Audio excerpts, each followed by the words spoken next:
KUET campus থেকে খবর পাই যে শাহজাহানারি হলের সামনে যে পুকুরটা আছে, পুকুরে একটা স্টুডেন্ট পড়ে গেছে, তাকে খুঁজে পাওয়া যাচ্ছিল না। আমরা মেসেজটা পাই 15:30-এর দিকে।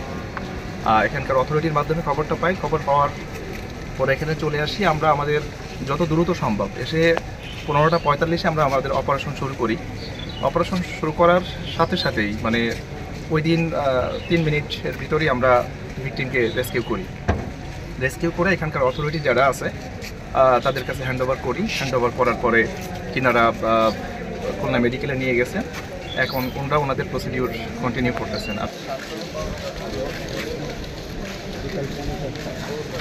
আমরা ঘটনাস্থলে আসি, এসে সঙ্গে সঙ্গে আমরা কাজ আরম্ভ করে দিই এবং কাজ আরম্ভ করার আমরা পানিতে নেমে কাজ আরম্ভ করার 3 মিনিট প্রায় 3 মিনিট কিংবা তার একটু বেশি হবে আমরা সঙ্গে সঙ্গে মানে পানির নিচ থেকে ভিকটিমকে উদ্ধার করতে সক্ষম হই।